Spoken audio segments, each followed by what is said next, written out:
Entre la France et le Maghreb, il y a plus qu'une mer. Il y a des siècles d'histoire partagée, de blessures profondes, d'échanges culturels et économiques intenses, et de familles qui ont traversé les deux rives de la Méditerranée. Cette relation complexe est tissée de mémoire et d'avenir, façonnant les destins de millions de personnes. Et aujourd'hui encore, les liens se mélangent d'amitié sincère, de commerce florissant, mais aussi de méfiance persistante, héritage d'un passé colonial qui continue d'influencer les perceptions mutuelles. Les échanges économiques, bien que solides, sont parfois éclipsés par des tensions diplomatiques et des désaccords sur des questions régionales.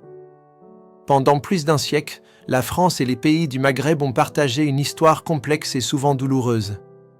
L'implication de la France a commencé en 1830 avec l'invasion d'Alger, marquant le début d'une période de domination qui a profondément transformé la région. L'Algérie fut un département français, considéré comme partie intégrante du territoire métropolitain, tandis que la Tunisie et le Maroc étaient des protectorats, conservant certaines institutions locales sous contrôle français. Ces trois trajectoires distinctes ont forgé trois mémoires nationales et des relations uniques avec la France.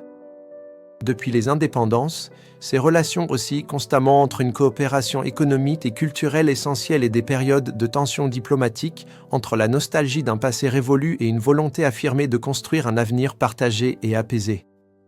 Les défis de l'intégration et de l'identité des populations d'origine maghrébine en France ajoutent à cette complexité. Le Maroc, une monarchie millénaire, a résolument choisi la stabilité politique et une diplomatie proactive. Sous la direction éclairée du roi Mohamed VI, le pays s'est imposé comme un acteur régional majeur, ouvert sur l'Afrique, connecté à l'Europe et stratégiquement proche de Paris, notamment par son soutien au plan d'autonomie pour le Sahara occidental. Entre la France et le Maroc, les échanges économiques restent exceptionnellement forts, couvrant des secteurs clés comme l'énergie, les transports et la culture. Cependant, des désaccords diplomatiques surgissent parfois, comme des ombres passagères sur une amitié ancienne et profonde, notamment sur des questions de souveraineté ou de visa. Ces tensions, bien que réelles, ne remettent généralement pas en cause la solidité des liens fondamentaux. Et pourtant, derrière ces tensions occasionnelles, un lien humain indéfectible persiste.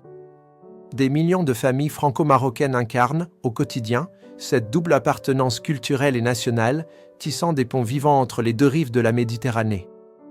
Leurs histoires personnelles sont le reflet de cette relation unique et durable. L'Algérie, quant à elle, porte un autre héritage, celui d'une colonisation vécue comme une blessure profonde et une lutte acharnée pour l'indépendance. La guerre d'Algérie a laissé des cicatrices durables, influençant encore aujourd'hui les relations bilatérales